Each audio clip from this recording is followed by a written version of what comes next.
आदि शंकराचार्य 8वीं शताब्दी ईस्वी के महान भारतीय दार्शनिक और धर्मशास्त्री थे, जिन्होंने अद्वैत वेदांत के सिद्धांतों का प्रचार प्रसार किया। उस समय भारत में बौद्ध, जैन और विभिन्न वैदिक परंपराओं के बीच गहन दार्शनिक बहसें चल रही थी। शंकराचार्य ने वेदांत को एकीकृत दृष्टिकोण के साथ प्रस्तुत कर सनातन धर्म की नींव को सुदृढ़ किया, जिससे भारतीय समाज और संस्कृति पर गहरा प्रभाव पड़ा। उनका जन्म केरल के कालडी में हुआ था।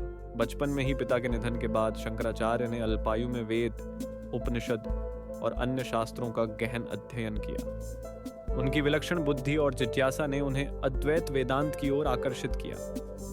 बाल्यावस्था में ही उन्होंने संन्यास लिया और गुरु गोविंद भगवत्पाद से दीक्षा प्राप्त की। समाज में व्याप्त अंधविश्वास और धार्मिक भेदभाव के अनुभवों ने उनके विचारों को और भी गहराई दी, जिससे वे एक महान दार्शनिक और समाज सुधारक के रूप में उभरे। शंकराचार्य के अद्वैत वेदांत का मूल सिद्धांत यह है कि आत्मा और ब्रह्म अर्थात व्यक्तिगत और परम चेतना वास्तव में एक ही है।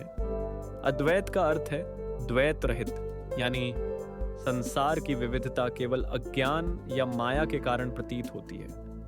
जब सही ज्ञान प्राप्त होता है तो व्यक्ति अनुभव करता है कि सब कुछ ब्रह्म ही है। इस विचारधारा ने भारतीय चिंतन को आत्मा की एकता और सार्वभौमिकता की ओर प्रेरित किया।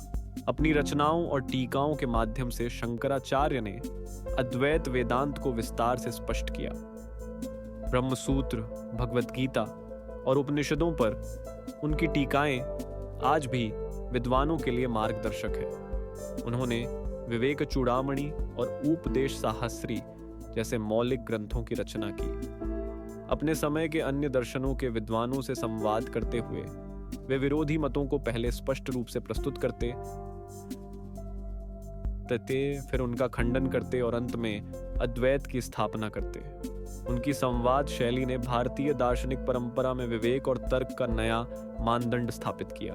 शंकराचार्य ने पूरे भारतवर्ष की यात्रा कर अद्वैत वेदांत का प्रचार किया और 4 प्रमुख मठों ज्योतिर्मठ, श्रृंगेरी, पुरी और द्वारका की स्थापना की। इन मठों ने धार्मिक और दार्शनिक शिक्षा के केंद्र के रूप में कार्य किया और भारतीय समाज में एकता तथा सांस्कृतिक संवाद को बढ़ावा दिया।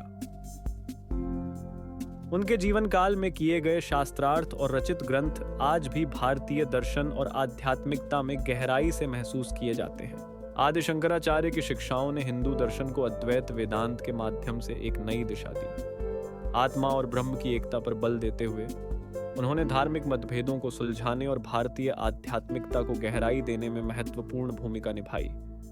आज भी उनके विचार उपनिषदों और भगवत गीता की व्याख्या में मार्गदर्शक हैं। आधुनिक समय में जब लोग तर्क और आध्यात्मिकता के संतुलन की खोज करते हैं, शंकराचार्य की शिक्षाएं आत्मज्ञान, सहिष्णुता और समग्र दृष्टिकोण की प्रेरणा देती हैं।